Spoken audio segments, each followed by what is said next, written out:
Hello. I generally don't do this kind of thing. This is like a video response to the video that I made last night where I'm in the dark. I found that hornet and I killed it, by the way.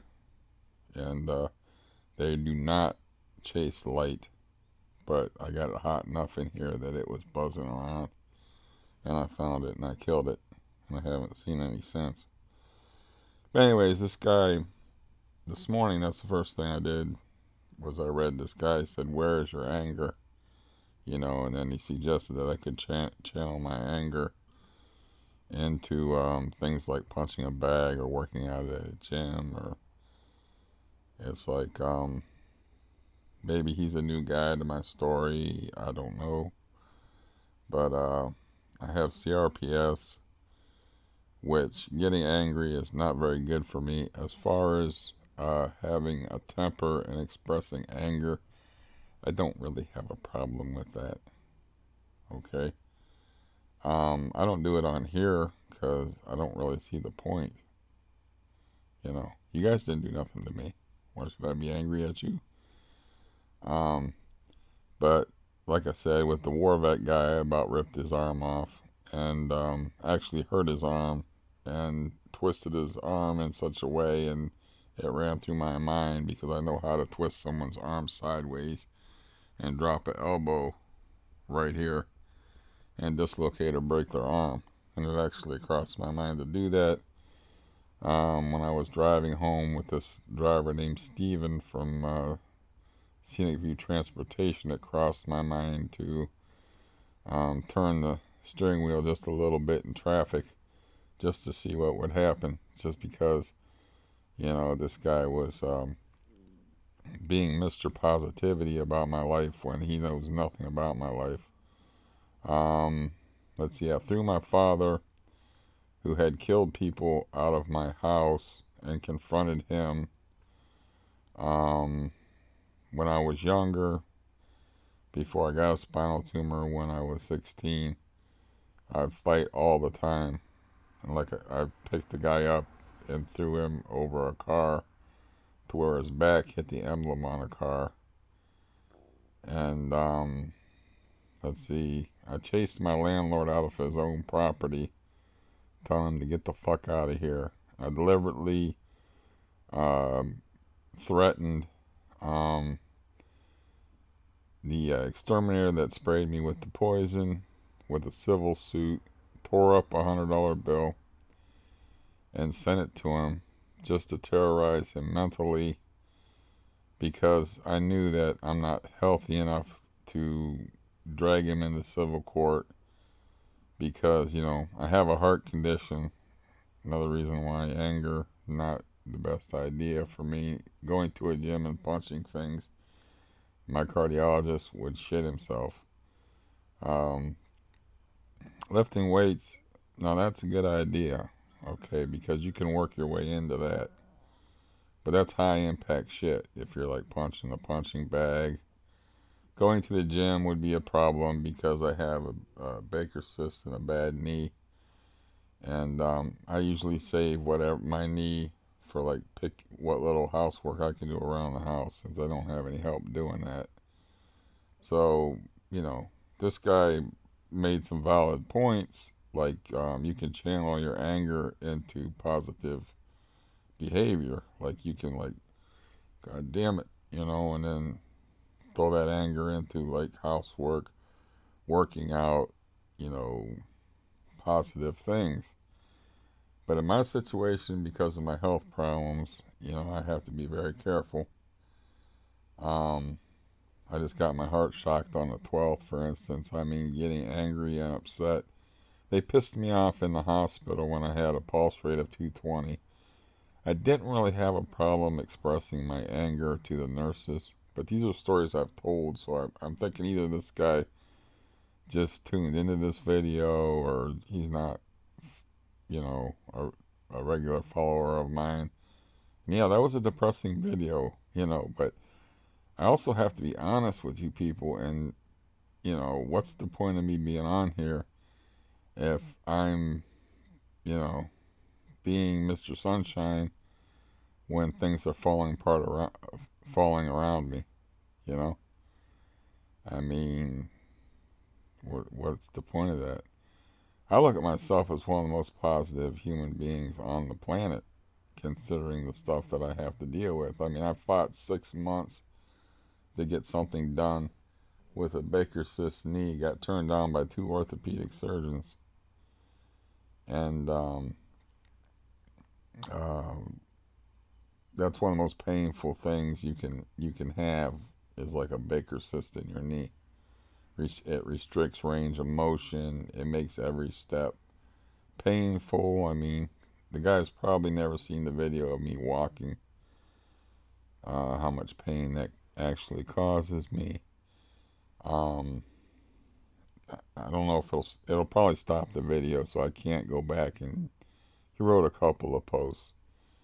Oh, but mainly he was like, could you do a more positive video? And I'm like, well, I don't really have, you know, I I'm trying to fight back.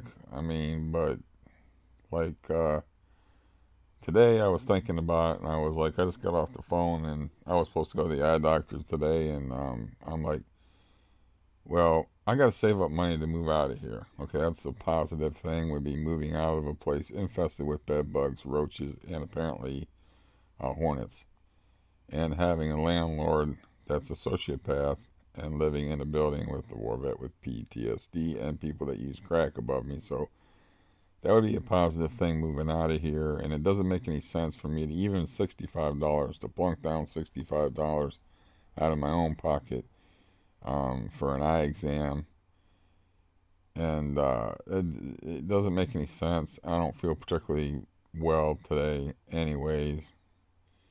And I'm like, well, I can go to somebody that'll take my insurance, and not only can I get um, the exam for free, I can get glasses or contacts for free. You can't get both. You got to pay for one of them. Um, so yeah, so I can get glasses, and then I can, use 1-800-CONTACTS, which is a very affordable service. You owe me some money, 1-800-CONTACTS for my plug, but who doesn't know about 1-800-CONTACTS? But no, I mean, yeah, I make dark videos, but it's a dark life. I mean, I have to be honest, don't I? This isn't a party I'm living here. I got an incurable pain generating disease from here down. And like I said, I keep some of it secret just because it's not shame. It's just because I would like to have some viewership. I mean, I have to be honest. I mean, I don't really care what anybody says or what anybody thinks, you know, about what I say or how many people watch or whatever. But I don't want to be here have nobody watching my videos at all. I mean, what's the point of that? I mean, it'd be like that thing they tell you to do that's therapeutic, like write a letter and then tear it up. So it's like, dude, if I'm gonna take the time to write somebody gonna read it. Okay, if I'm gonna take the time to string together some words, I want somebody to listen to it. Okay, so I don't go into. I tone down the horror of my existence. Believe it or not. There's a couple people on here I know who believe it because I got a link to stuff that I don't talk about on here from my childhood and from stuff that happened to me around 2003 that I can't put, I just can't put it out there because of other people. So a couple of people on here know what I'm talking about. There's a lot more to this than just these few videos that you're watching. And this is a nice guy, he's trying to give me some advice. He's like, you channel your anger into something positive, go work out, do something with your body, And he's asking me to make more positive videos, you know, and yeah, if I'm sleeping in a room with a hornet and I can't find it and I'm trying to kill it, and I have major dental issues and I have like a billion issues pressing down upon me, and I just got some crushing news about like these agencies won't help me, and I was led to believe that they would help me to get out of here, so I'm kind of on my own as far as like just like anybody else, you know. I thought like maybe since I was severely disabled, this guy led me to believe that I could get subsidized housing. I think I'm in a low enough income bracket that I can get Section 8 housing and move into the projects, which would be better than here. But there's like periods of time where you have to apply for eligibility for Section 8, and it takes time. It may take 3 months because, it's different if you're homeless. But I'm not homeless and I'm not without income. So, in other words, if I was like a real fuck up and had a heroin problem and was on the street, I would be probably eligible for their program. But since I'm actually fairly sober, responsible type person, they're leaving me in this shithole. So, you know. Um, but yeah, I figure like I think tomorrow's a good day. Tomorrow, I'll make an appointment with the dentist and start getting some work done on this because I figure I've been off of blood thinners like long enough to where I can get like stuff done to my teeth, and not have a problem with clotting. That you don't want that, you know. You don't want that. Um, I have a couple of I have a new dentist I can call, but I'll probably go into the old one because they worked on me before without asking too many questions. They ask too many questions and get into my medical history. People don't want to mess with you if like you got some kind of freaky weird neurological disease and you have AFib. I still feel like that's the reason why the one orthopedist is like, I ain't fucking with your knee, man. You're a bad credit risk. So, as far as positivity, like, or being more positive, I think the fact that I'm alive is an example of positivity, because I don't really want, you know, the run of luck that I've had, I don't really want to be alive. Actually, I get a kick out of things. I enjoy certain things in life. I really enjoy books. And as he's like, what I think part of what he said was like, what are your goals? What are your aspirations? What do you want to do? It's like the main thing that I want to do before I die is make a decent audio book out of the novel that I wrote when I was 30 years old because in my opinion, and of course my opinion doesn't matter, okay, because it matters only to me. I think it's a good novel. I think it's a potentially great novel, actually. But that's your baby. That's part of you that came out of you. It's like it's hard to be objective. That's why I read some books on writing, and they're like the guy's like, don't read or look at your manuscript after immediately after you're done with it. Don't show it to people. He's like, it's too much a part of you at that point. It's like, isn't my baby cute? Your baby could look like a Winston Churchill hung over, and it's like, isn't my baby cute? It's like, look what I made. Isn't it awesome? It's like, but then you get that time where you can be objective and you can look at it and you can say like, okay, this part of this is superfluous. This part of this can be cut. And Ernest Hemingway had this expression, "Kill your darlings." You know, um, in other words, you have to be like merciless with the stuff that you wrote and be like, yeah, we don't need this. This is not part of the story. This is just you being fancy. It helps nothing. It gets in the way. So you got to kill your darlings. Um, that's the expression that Hemingway used. Um, eh, got some tooth pain this morning, but I want to drink some coffee before I load up with the um, what was that stuff? Orajel. But no, I just woke up and I canceled my ride and I canceled my eye appointment. And every penny has to be saved up, I think. Uh, and I just think I have to get out of here.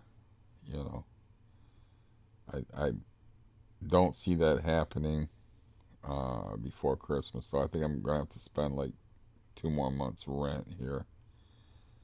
And the rent's really cheap here. I mean, different states have different um, money has different value in different states. Like, but anyways, Ohio's a relatively cheap place to live because nobody wants to live here. I mean, I don't know, but I'm paying $4.25, and the only thing I have to pay is electric. I mean, the water's being paid for, which I'm making the landlord pay for. Speaking of anger, because I left the water running all night last night like I usually do. So that's an expression of anger, though it's a passive one. You won't know. It's also an expression of anger at the crackhead people upstairs, because there's only supposed to be one person living up there, and that's the way that they got found out before, was the landlord's water bill spiked. So, that's like an intelligent way to do that. In other words, another thing is like, as far as me going around expressing anger, is like I'm a badass physically as far as like knowledge, fighting, experience, and stuff like that, but I'm in a ruined body. That's why I was able to grab that completely healthy war vet guy's arm, put him in a compromising position, and tell him, like, look, your legs aren't worth shit right now. We're both sitting down. I can wreck you right now. He wouldn't even look me in the face. I had a deep thigh bruise, and I first, like, played the psychological anger, and I was like, "You think pain means anything to me?" And I punched myself in my own deep thigh bruise. He's like, "No, because if I hit you in your arm, I'll slip and probably end up. If I was gonna hit you, I'd hit you like right here, and like hit me and pointed like in the rib area right here, and I got a much bigger fist than him, and I was like, what, right here, bang, and he was like freaked out by that. And then I just grabbed his arm and I ragdolled him and I said, look, man, your legs don't mean shit, not right now. Like, I can take you, but most of you people already heard these stories anyway. But it also crossed my mind that, I had him in such a position that I could break his arm if I wanted to. So, as far as like me not, where's my anger? It's like I do have to be careful with my anger because of my health issues. I also have to be careful with my anger because it goes to another level, a machete level of throwing my landlord off of his own property and running him off of his own property. In other words, you get the fuck out of here or you're going to have to hurt me. One of us is getting hurt, type of thing. So, you know, as far as channeling that into something positive, because I just come off of AFib, I just got out of the hospital on the 16th of last month. I have to be very, very careful as far as like physical activity. So what I do is just walk around in a circle in the house for like 20 minutes. I do cardio stuff, just walking around, getting the heart rate up in a controlled way. And stress affects me because of the CRPS and because it's an autonomic disease that's hooked into my emotions. Your autonomic nervous system is hooked into your emotions in such a way. It's like anger, not really a good thing for me. That's why it's especially That's why one of my family members is cut off, because I kept telling him, when you're doing that, you're actually hurting me physically when you're behaving like that, and they didn't seem to care. And I didn't talk to my father for 13 years and just let him die. Um, my sister, haven't talked to her for 2 years. Just like I told her, it's like you want to do you at the expense of me, and I can't have that. In other words, you care about yourself and your own self-expression. All I'm asking you to do is, like, if you get irritated with me, just do what I do with my brother, and just like make up some excuse to get off the phone. If you feel if you feel like you're gonna get really nasty, okay. I mean, nastiness and shouting matches, it's not a way to behave. I mean, there's justifiable anger, certainly, you know. And like, if I got angry like yesterday in that situation, that's not going to help me, okay? It's not going to help my interest to get angry at my case manager when she's like, I don't know what you want me to do, you know. That's not going to help me. How's that going to help me if I'm listen, bitch, I just told you like 5 fucking times. I just need someone to help me move out of my place. They'll call security on me or something like that. I mean, that's not going to help me. So I can only assume this guy is like new to my story. And my story, and that disease is weird and rare. And people don't necessarily understand how it's hooked into my emotions and why my emotions seem deadened a lot. It's like, why aren't you more angry that you're living in this shithole? And it's like, well, ask my landlord if I'm angry at him. Like ask my brother-in-law if I have trouble expressing anger. Ask the war vet. Ask the chair with that broken piece of metal that I ripped off the chair. I mean, I don't know what to tell you, dude. As far as me being more positive, it's like I gotta have something to work with.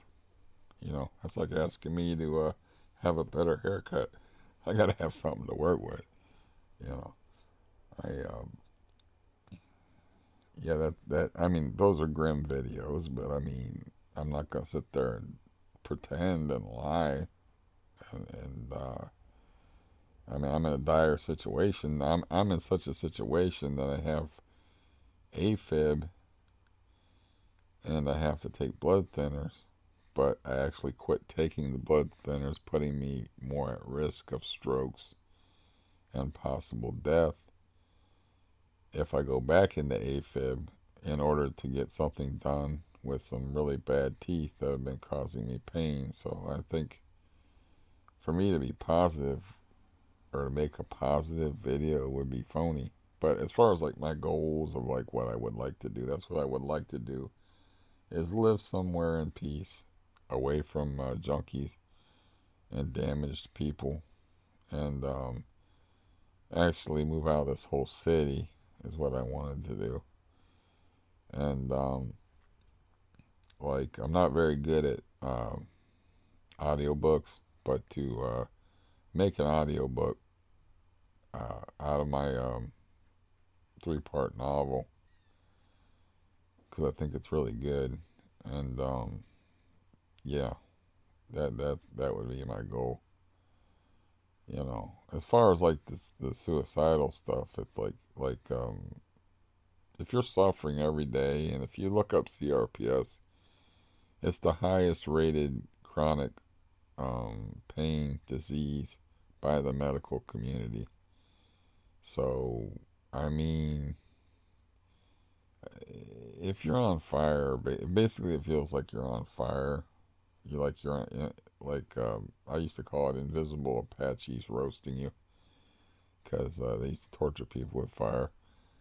It's like I woke up out of a major back surgery, and the first thing I said was like, I thought you people were supposed to operate on my back. What the fuck did you do to my legs?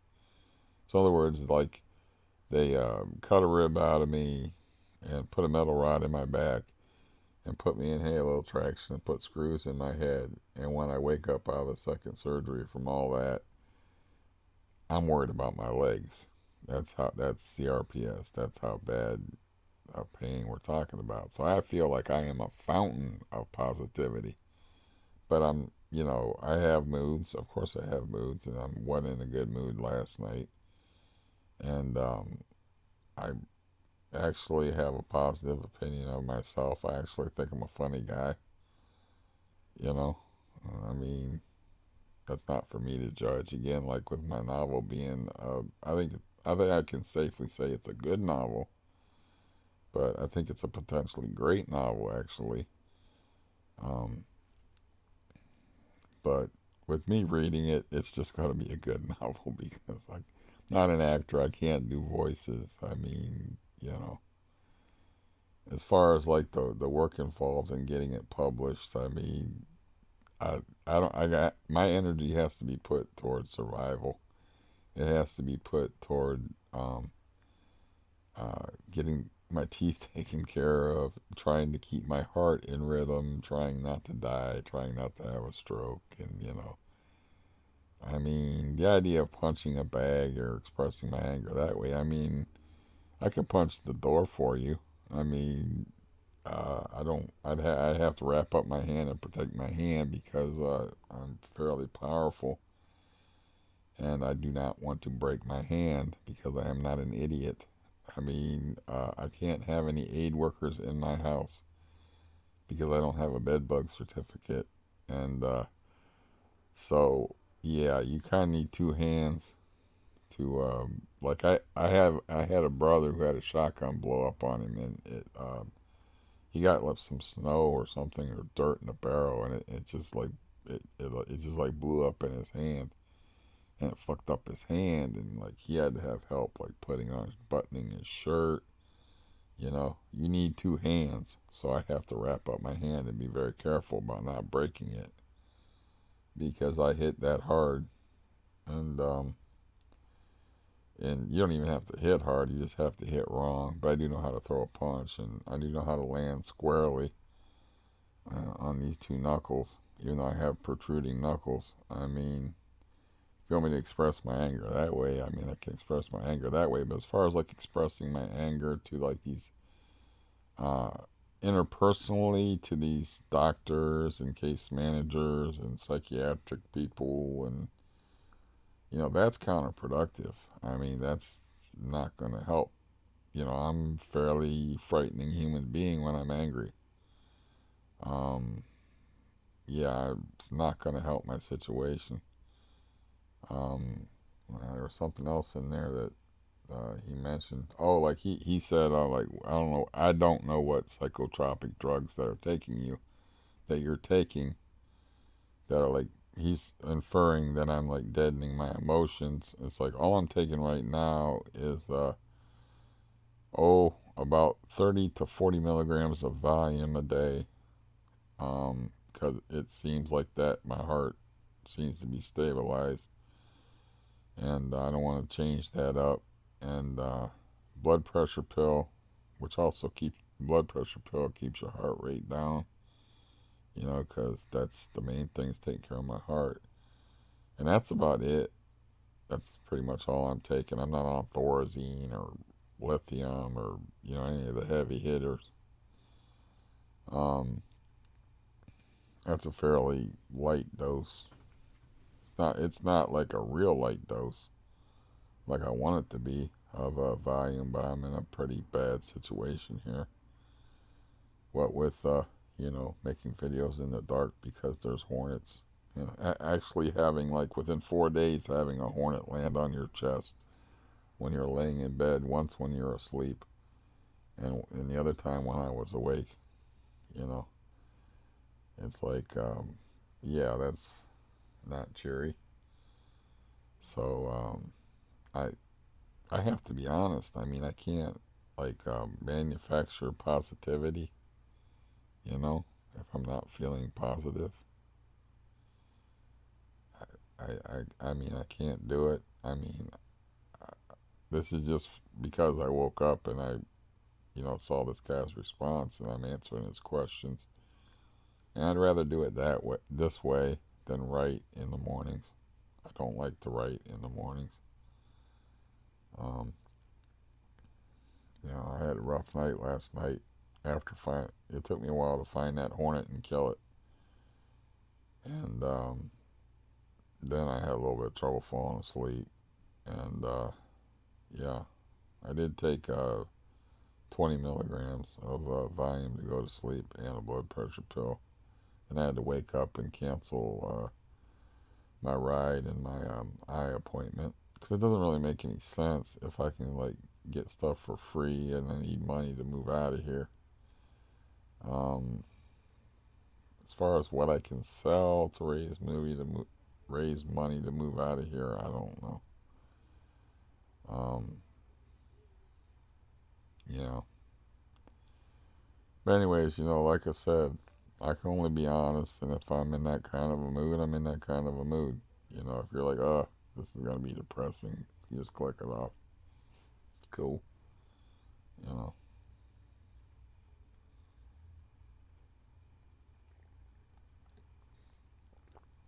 Uh, that's about it. A video response shouldn't be too long, I don't think. That's a half an hour thing that I covered pretty thoroughly. Is I actually have an anger problem, and anger is sort of an emotion that will fuck with my heart, and I really can't afford. Um, and plus, it's dangerous for me and other people involved. I was raised in a very violent environment where problems were solved by busting people's heads open. And my father put people in the ground and many, many, many people in the hospital. Um, so I inherited some of that, either genetically or environmentally. And also, I'm looking at stuff that's for my advantage, and there's no advantage in getting look, are you stupid? I just told you I want it out of here. All I want is help moving. That's all I want. Cause she was like, I don't know what you want me to do for you. And I just said to her like 4 times, move. I need to move.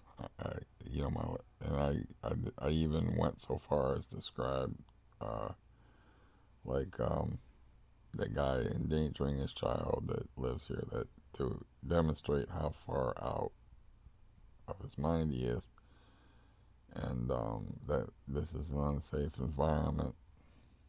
And I even explained like the meth crisis of last summer, where I'm actually picked up a machete and confronted 2 people with a machete. I mean, I don't want to express my anger any further than that, because then I will be in jail. You know, and I think slamming a machete against mailboxes and pointing it at people and saying you don't know who you're fucking with is expressing anger. You know, but I do understand the point about channeling anger into positive things, because I do actually been doing that for most of my life, um, through art, which writing is art, um, through exercise when I was healthier. And at one point, it's crazy as it sounds, I weighed like 150 to 155. You know, a picture of Thomas Hearns, basically, because I could get leverage on a punch. Couldn't hit as hard as the Hitman, of course, but I could hit pretty goddamn hard.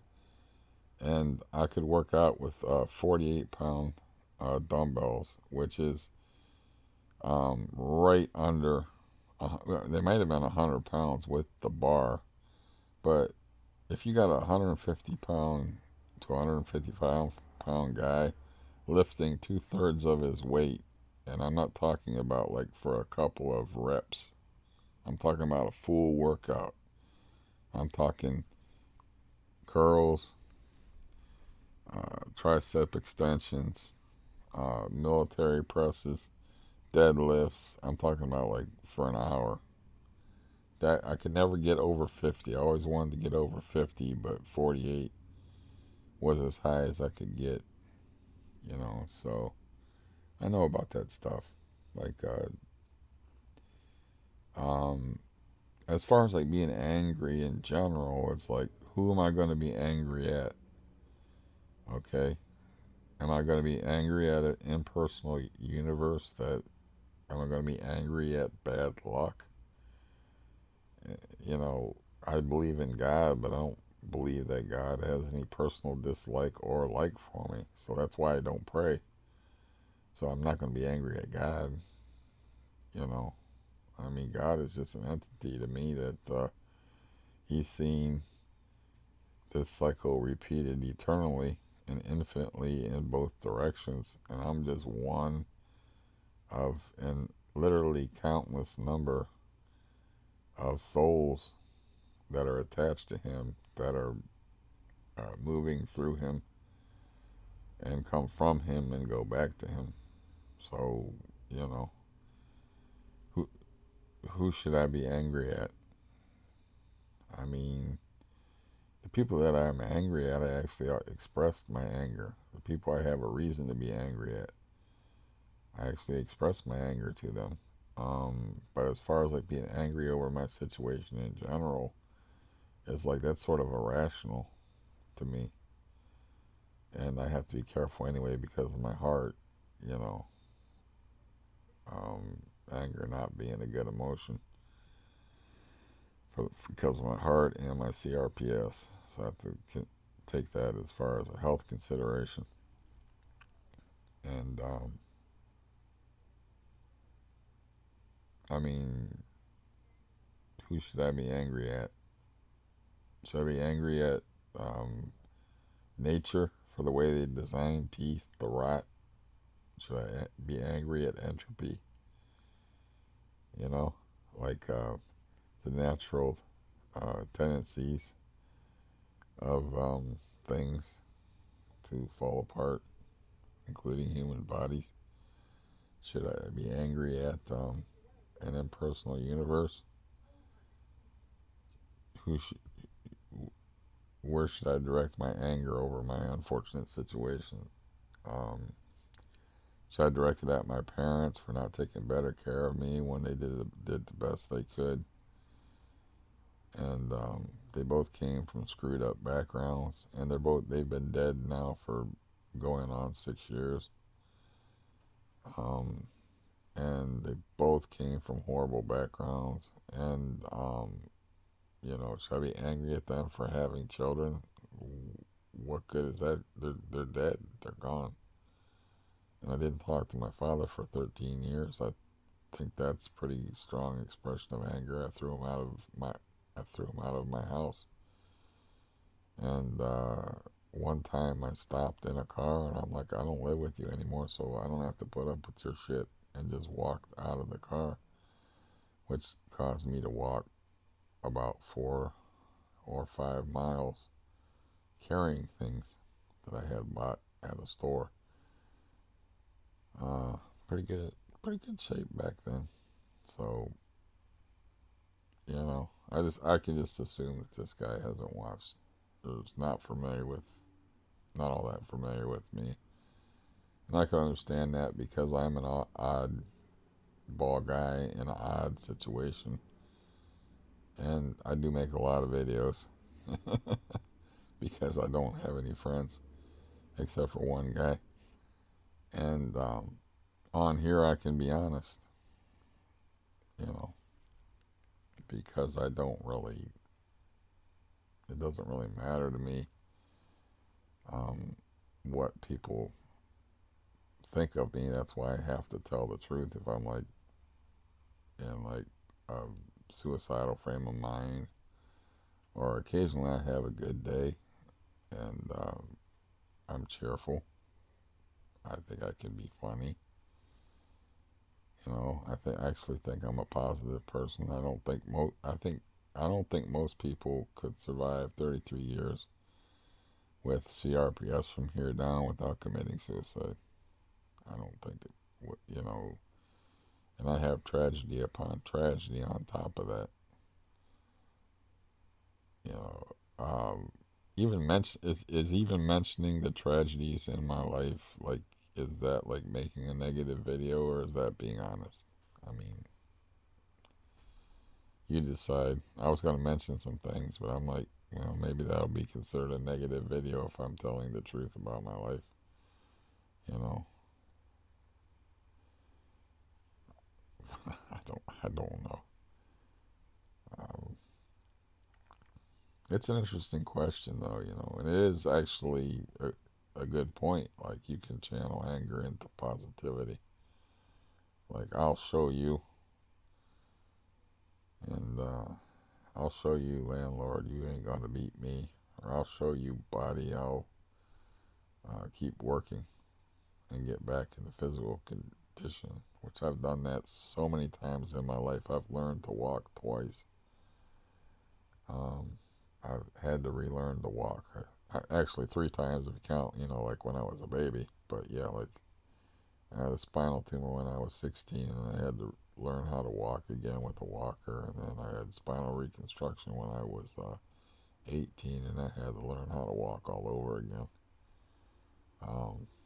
This time, until they do something with my knee, my walking is going to be fucked up, because the Baker cyst in my knee, it limits flexibility. Am I being depressing, or like not making a positive video? It's being, it's like not going to be able to walk right or walk better until they operate on this knee, which they seem reluctant to do, you know. And I have a lot of things that I have to do. Like, I have to prioritize. The first thing is the teeth. So today is a day of rest. See where my heart's at, and get in tune with my body, get meditative, and like, okay, are we, give time for that blood thinner to get out of my system. Make an appointment with the dentist, and I got issues upon issues. I mean, they'll have me coming in for I don't know how many visits, and I don't know how many teeth I'll have left when they get done. Um, so I have that to deal with. I can make a call to the scooter people today. That's very low stress, and just say like, hey, what's up? My scooter was approved as of the 12th of last month. It's still not here. And then I won't have to rely on aides like yesterday to do my shopping and stuff for me. I can book around on a little like crippled person scooter and go to stores, then limp around stores and do my own shopping, which would be a wonderful thing for me, because um, you want to be able to take care of yourself and buy your own stuff, because it says hazelnut creamer on the list, so she just buys me regular creamer, and I don't tell her to take it back because I just want to go to sleep. But it's like I'm kind of like got used to the hazelnut creamer, so I can buy my own stuff. I can, have a certain amount of independence. I can get outside more. But by the time they get it to me, it's gonna be like I'm gonna be wearing winter coats and gloves, trucking around on this scooter. It looks like, I mean, I made jokes about that like in the summertime, but it's actually going to come true, it looks like, because it's already October. The lows are in the 40s here. We've already had snow in November before in Ohio many times. Um, and it's serious cold in November, and November is coming. And so it could be a situation where I'm like wintered up, in winter coats and winter gloves on my little scooter, like doing my shopping and stuff. But yeah, I can make that call. The other thing I have to do is I have to figure out this Omni Orthopedics thing. It's like, why haven't I heard from them? I got my referral from the doctor. I had my records faxed into them, and I have to make that call too. But you see, when you got all this stuff pressing on top of you, like, you know, and you got like the teeth thing, which is a terrorizing thing to most people, and I got all the physical problems on top of it, it's like you have to like take one thing at a time so you don't get overwhelmed, you know, and you have to prioritize. It's the way you have to deal with it.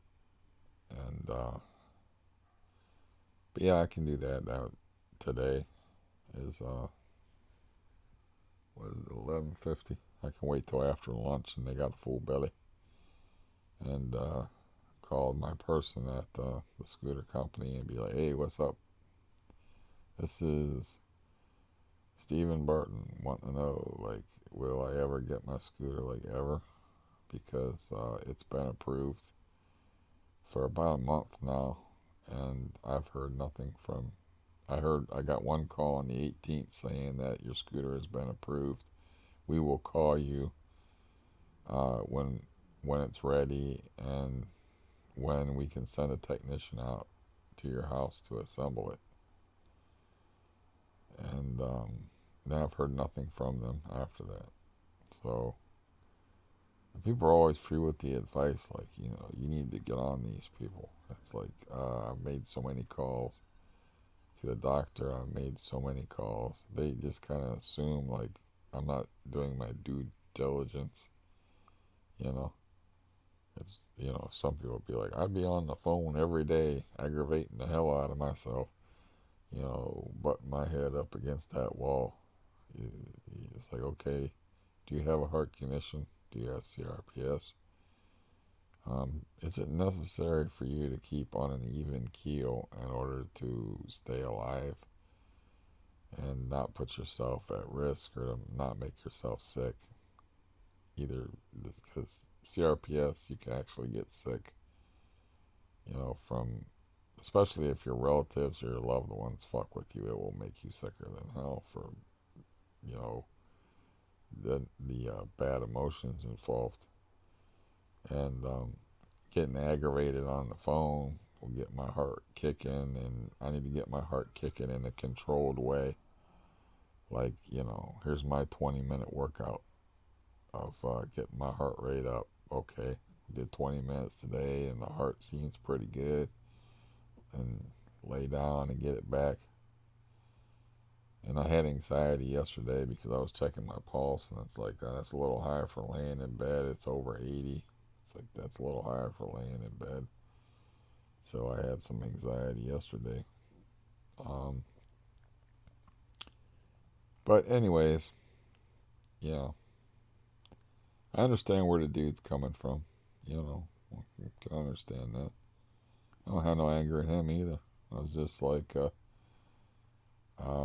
that's just probably somebody that hasn't is not all that familiar with my story, and you know, it's maybe either a new subscriber or somebody that just stumbled on the video, or you know, or watched a couple of my videos maybe, or doesn't understand the situation that I'm in.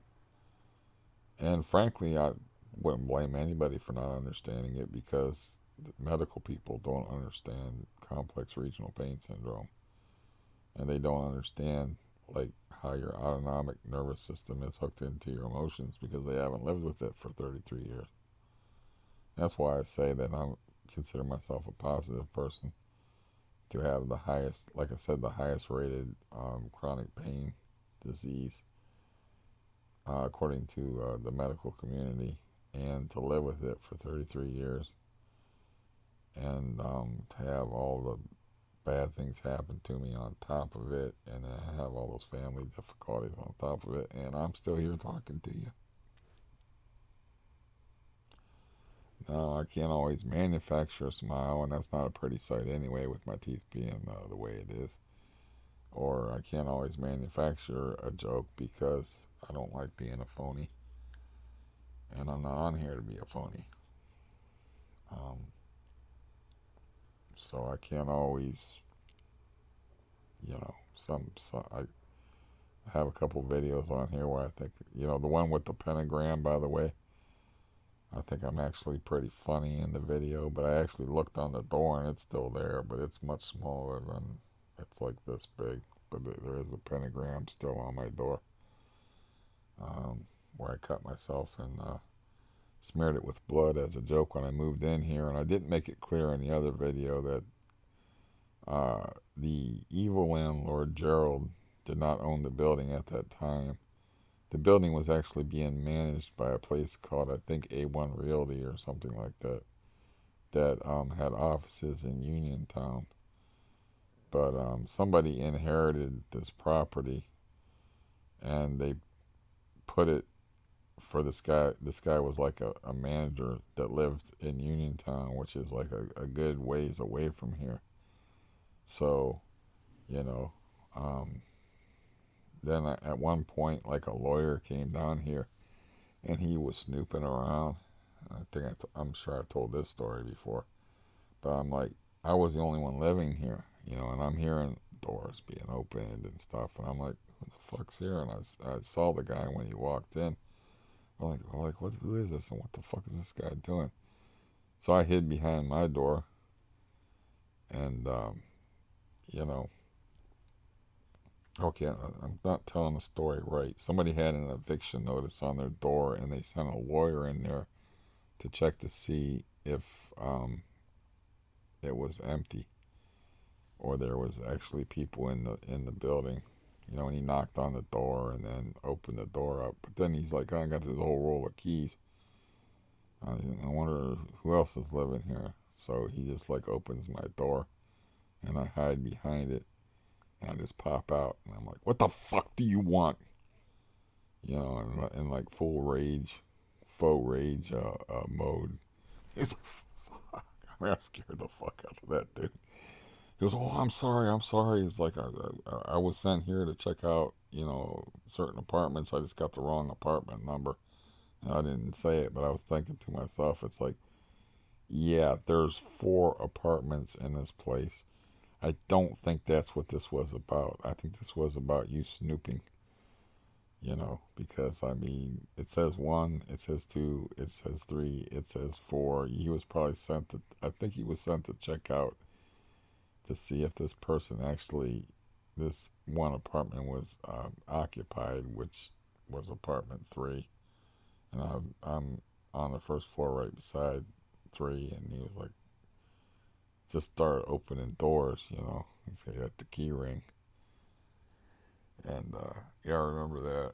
But that was, like I'm saying, the pentagram thing was before Gerald. It was like 2 years before Gerald, because this place was being managed at first by like a realty company in Uniontown, and then they turned it over to a lawyer, and I was paying my rent checks to a lawyer, this guy who was snooping, and just let himself into my place.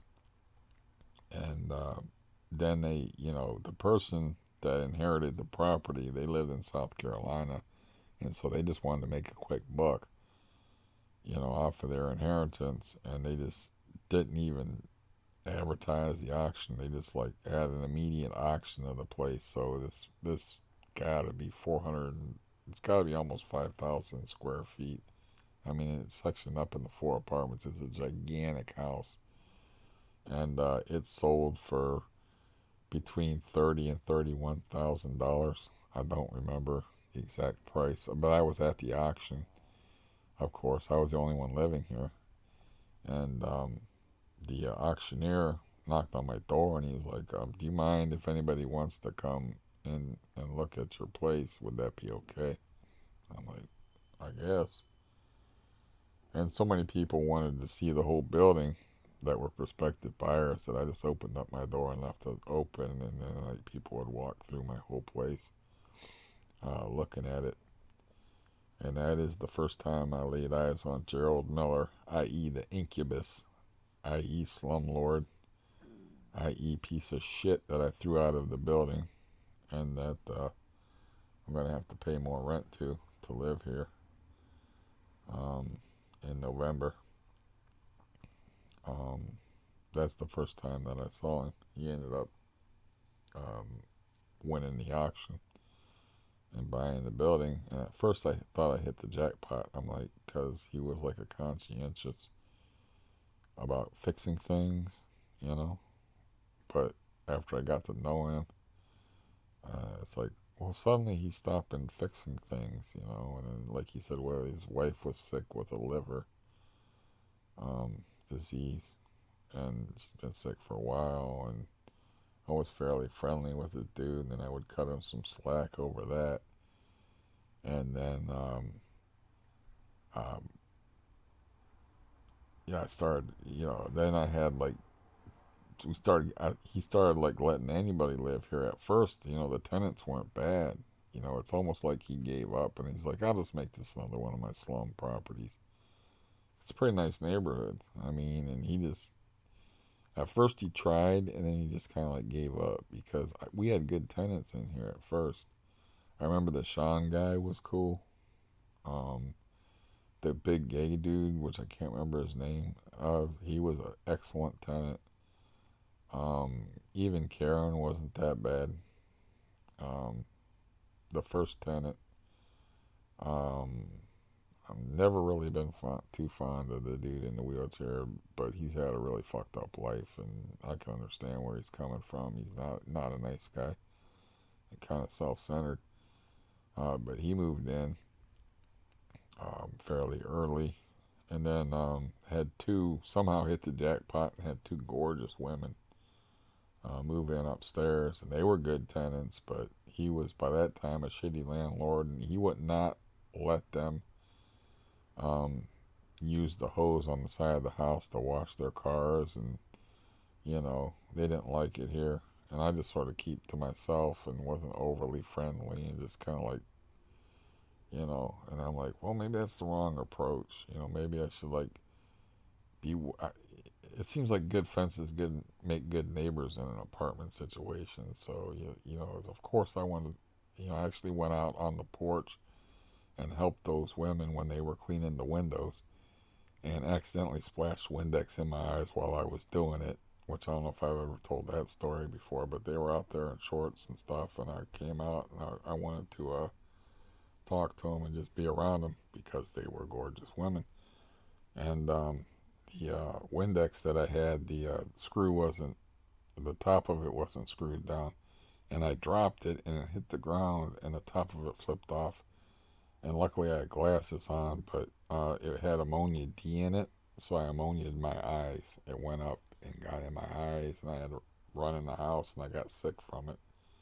I just kept splashing water on my eyes, and then just like curled up in bed in a fetal position and got sick from it. And but they were good tenants, and after that, not too many more good tenants, you know. But he didn't make the good tenants welcome, you know.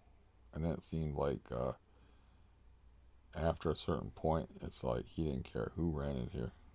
And then he, like I've said many times, you know, he let me believe that he was responsible for criminal activity in the building, which he knew I had that belief when he's not responsible for the behavior of tenants in his building. So um, he did not care that there was a crack business in here. But I kept complaining to him, like, you know, because I figured he would do something about it. He would call the police. I figured, like, he was responsible for it. I had this, and he knew I had this erroneous idea in my head.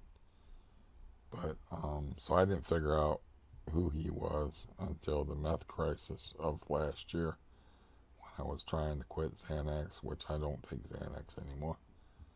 I take Valium, which is a lesser benzo, which a lot of people don't think that's a big deal. It's like a benzo is a benzo is a benzo. It's like, let me tell you, I don't believe that for a minute. I haven't taken both of them. Not to me, they're not. I feel so much better taking Valium than I did when I was taking Xanax. It's unbelievable difference. So, anyways, that's an hour. What can I tell you? I heard a buzzing, but I don't know if it's coming from outside or inside. So, as far as the hornet situation, I'll keep my eyes out today, see if any more hornets come down.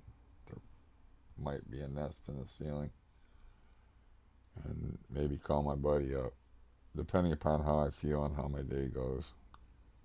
Call my buddy up and see if he'll come out here. And problem is, he lives in Canton, I live in Massillon, and help me like tape up the holes in the ceiling and try to like, if the hornets are, yeah, there's a hornet right there in the window that I gotta kill. So, shit, they must be coming in from the ceiling. Um, yeah, he'll help me with that. Nobody should have to sleep. Go. They say never go to bed angry. I say never go to bed with a hornet flying around in your room. Anyways, I'll talk to y'all later. I got some insecticide to commit right here. So, adios.